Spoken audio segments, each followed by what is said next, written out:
I've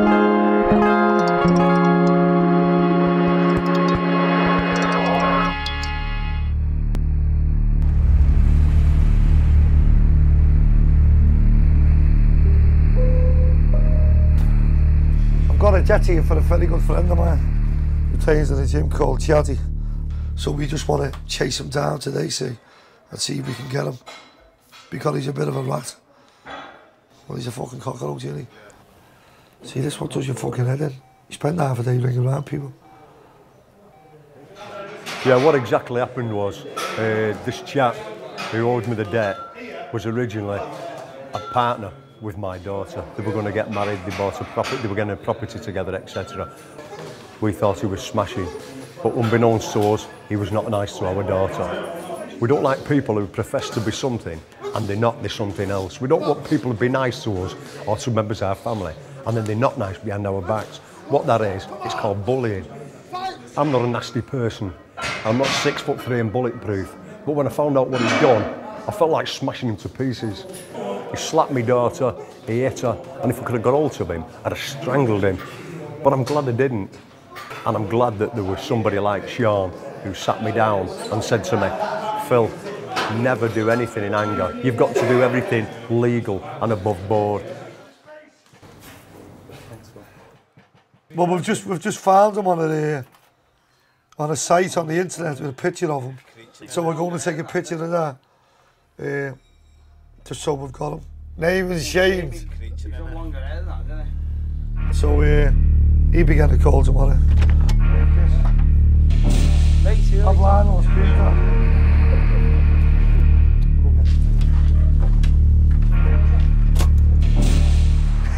Yeah, first one in a couple of months I've not worn a balaclava.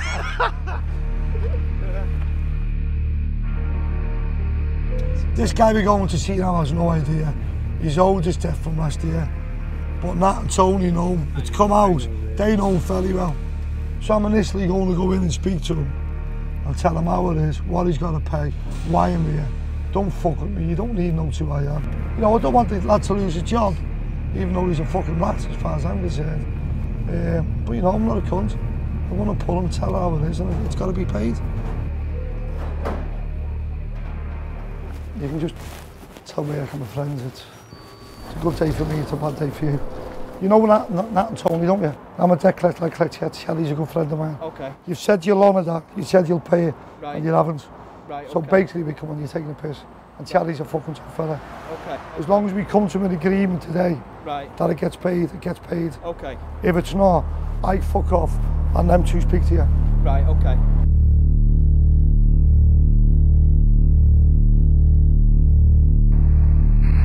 If you want to know who I am, go and fucking Google me. No, it's okay. I didn't know a ginger lad could go even whiter. Fuck, mate, he shook me hand, he's fucking sweating buckets. So it's a good day. One, he'll pay. Two, he's going to pay us a drink for coming down, so it's happy. Shaddy just walks down out with a grin on his face. To me, it's another job. I am dead happy for him. But there's loads of people like that everywhere. And people need to just stand up to people like these. Because there's people like me everywhere. It's not just me. There'll always be a debt collector. Someone will always owe someone. People go to courts. Courts are like debt collectors, aren't they? Get divorced, I want that back kitchen suite. I want the car, I want this. Before people go that, they come to us. We're cheaper and we'll probably get the job done quicker.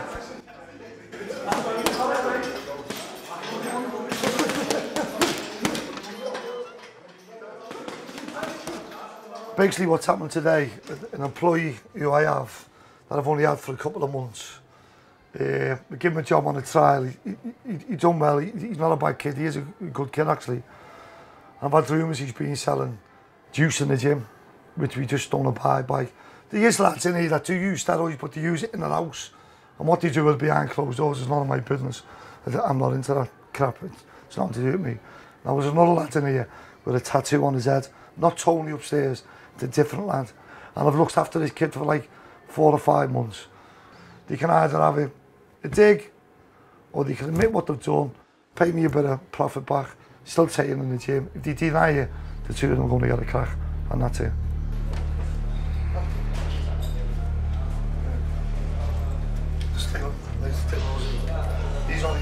Right. Couple of things I want to bring up. Yeah. Right, this is not, I'm not fucking about. I'm fucking dead serious here. Right, really fucking dead serious. You know me, I don't give shit, I don't take shit. Here's how serious I'm gonna be. I've been selling fucking gear in my fucking gym, you cheeky twat. You know, I'm not sure. Yeah, no, don't fucking lie to me. You have been giving him gear. I'm shocked at you for selling fucking gear. Not so You don't. Since what? Since yesterday? She said. No, since he said, well, you selling it from the fucking house. Now you've been selling from here. I said I'd back you up, Stu. Yeah, you did. Right? I said I'd back you up that gym. Fucking forget about the camera. This is business, mate. This is fucking business. Only that I know Chaddy and he's related through Chaddy. I will fucking flatten you, mate, and put you on the floor, right? But I know you're going to need me to work with you with that prick. Normally, it gets off you, don't it? So from me, point of view, he's buying off you, you're giving it to him, you sell it in my gym. What do I do? Might as well bend over the camera, go, yeah, have a go with that. It's not business, is it? No, I understand that, Hey, it's not business. You've made money, I've earned fuck all. So here's what we're going to do. I'm going to tax you £1,000. You can give me £1,000, keep your job, stay in the gym. If you don't want to give me £1,000, by the end of the day, I'll smash your head in, and I'll smash your head in. What do you want to do? Simple as that. But, you know, right, hey, hold your hand, I'm sorted, yeah. Okay. Come on now, I'll get a cup of tea, yes. Come on. That just had to be done, just a little bit slap. It is only a bit slap. But they've made money in my business. Money in this gym. So I want it. I've got bills here. I owe rent, I owe lecky, I owe everything else. I'm not a fucking millionaire. Business is business. But it's worked. And that's the way we do work. He's been right hand man, everything goes through him. And he's told me. Because he's been right hand man, he's not a fucking snitch. I don't, if I see something going on in his gym, I tell him. But I don't know about this. He's my best mate. It's called loyalty. You can't buy it. He's like my dad, my best mate. We're fucking loyal as fuck, that's the way it goes. Nothing wrong has happened, like nothing was done wrong, it was just lack of communication really. Sean, he'll help you out, go to end of earth for you, but the minute that you think that you cross him, it's a bad move. Don't really want to because I know who he is. I'd rather work with him than against him. I have to now pay him about £500. It's only fair really, here's his gym, so I can't argue with that really. Everything goes through Sean, basically. The lads know they've got off lightly with the telling off, because a slap is nothing compared to the extremist tendencies Sean was capable of in the past. That's the way I told you. I've inflicted, I can't fucking tell you that. I get locked up. I've been locked up. I'd be an idiot to tell you what I've done, but hey, what I've done to people in my eyes that deserve it, and what they've fucking done to me. And yeah, cause and effects, you know, I don't sleep. I'm on like 150 ml of serotolin, 80 milligram of propranolol, 7.5 milligram of zopiclone. I have Barrett's esophagus, which is a precancerous disease in my throat. I have a tumour on my liver. I'm waiting to go in and have an op on my stomach now to remove polyps. So I'm a vegetarian, don't eat meat. Self-harming. That's because of all the problems I've had. Depression, anxiety, panic attacks. I would just love to be a normal person. I think I am normal. I think my life is normal, but sometimes I like to just come in the gym, open the gym, just talk to one or two lads in the gym, just a normal conversation, and then you get that one and go, oh, aren't you Sean? Blah, blah, from there. And you think, oh. Sean Smith was an extremist who specialised in spreading terror for no rational gain. But the hidden costs of this guerrilla war haunts him to this day. I've had these for like 20 odd years. You know, to a lot of people they don't mean that, but to me, you do mean a lot, you know. I'm the greatest King Kong. No, you know, fucking I am. There's me there in a suit. I'm not the greatest, but that's just, I'm superstitious like that. You know what I mean? It's true, but to me, it's a ritual I have every day, just little things, you know. Right hand for paying out, left hand for receiving. So, you know, I want the left hand itchy all the time to receive money, have a lot of bills. Are you religious? No. Just people laughing here. No. I don't believe in God, no, I don't. Although I do the sign of the cross, and that's just respect for like people that's passed away. And I've probably a few people I've put away myself. Yeah, I know I know it's nothing to laugh about, but that's just the life people are born into. It's like, you know, I've just lost a great friend of mine, John Mulch, British champion kickboxer, world champion kickboxer, and to go from such a powerful man. We watched him fade away and die last week, and that was like tearful. I had to walk out, you know, I get a bit choked now. Just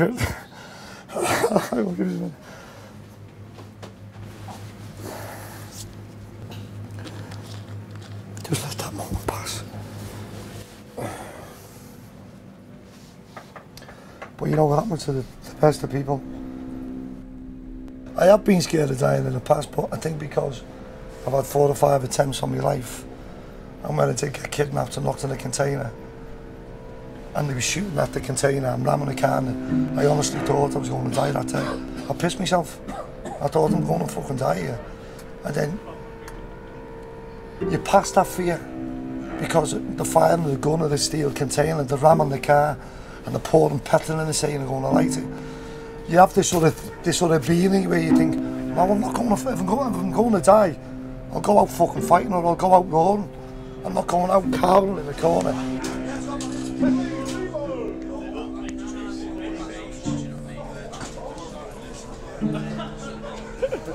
You know what, the lad, some of him, he's actually on YouTube. They put a gas canister on his wheelchair and let the gas go and fired his wheelchair along like a rocket. Didn't he? But one ran out of gas because the guy wouldn't sell his new fire extinguishers. He only sold the second-hand ones, and he made us scratch his company logo off in case I died. I just thought, fuck it, if I die, I die.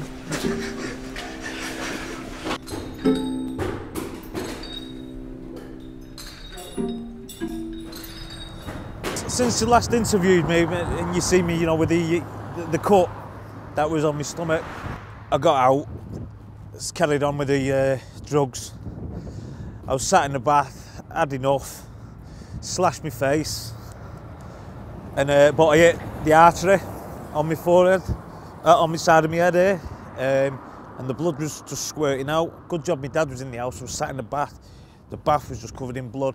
Last night was a good thing for me because I got diagnosed. They know what the problem is with my mental health now and everything. It's emotional unstable personality disorder triggered by the child abuse. I feel a lot more positive and more confident that I'm going to nail it this time, that I'm going to beat my demons. All right, I've had demons for 20 years, but I've gone to battle with them and I've lost. Now I've declared war on them. And they ain't gonna, I might have lost some battles, but I ain't losing the war. Fuck that. I ain't gonna carry these war scars for nothing. Luke, the boss now, he's my older brother. He didn't speak to me for a couple of months. And he gave me one last chance. It's a good way to keep me off all the gear and shit. I'm surrounding myself with positive people, with a positive sport, rather than negative dickheads with dickhead drugs.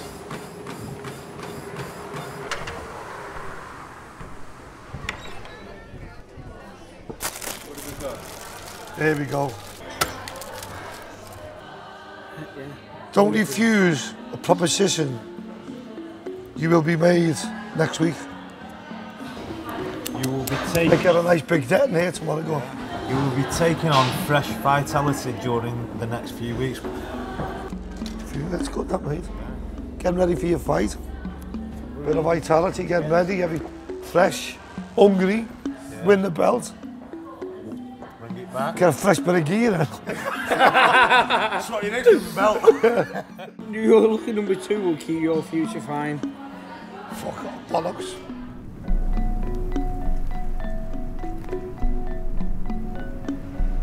Right, what I'm going to show you is, you remember from last time in the office when we had the little incidents with over like the steroids with the 2 lads. Tony, the lad who was like, oh, I'll die for Sean, I'll do anything for Sean. If you remember, jumped up in the office and has tried to whip one of the lads with a pathetic punch. The little cockroach was already selling steroids in and around the gym unaware to me. And then lo and behold, they come in on the Friday morning, he's not here, the lads are putting the door down, a couple of lads have gone up, they're kicking the door in, he's not there. So we check our cameras and here he is now, leaving here. Look, here's the little cockroach now, look at him. Fucking boils my blood, look at that. He's left his birds, left all his kids, and as long as he's alright, he took no one else's stuff on his own. Look at his head in his hands, look, he's like, oh. You see them on it? That is tooting barbs. We know this contact, so he buys them off. So we're waiting for him to ring up and buy some more. And then, you know, you're going to have a bit of an accident. Yeah, God, it's not going. I really helped that kid. I really did help him. And he just shit on me big time. Not having it. This is Tony's. This is where Tony lived, and you know, he ran the gym for me. This room hasn't been cleaned out yet. You know, look at that. You know, it's fucking disgusting. You know, he's a personal trainer. You know, he trains people and he's writing people diets. How the fucking hell can he live like this? You know, it was like 87 bags of beef scattered all over the couch, all over here. All this stuff is his, what with bins, it's just fucking junk. It was all just a big fucking front. You know. But that's what drugs do to you. This is Tony's paraphernalia that we found upstairs. You know, obviously, yeah, he's taking stegs. Well, I think it's stegs. It's a 2 cent anyway. It could be heroin for all I know. And they haven't had a good look through it, to be honest. That's a coke bag being used. That looks like a beak bag. And what the... Look, I don't even know what they are, but, you know, they're going in the bin. Throw in the fucking bin, that's... Barb shit, you know, he's just got up and left, you know what I mean? He's left, you know, crappy watches, bin, fucking ring going in the bin. I hope he sees this, bin. And all that fucking juice that he's paid for, that can go in the fucking bin as well. But you know what? I wouldn't give him back a fucking bottle of fresh air. It can go in the fucking bin where it is. That's where he'll be going. A little cockroach. Tasty, I'll be back in a minute.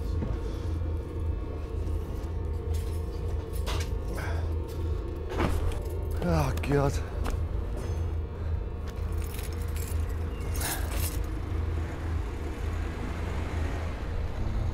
No, I'm not just a bit stressed that way.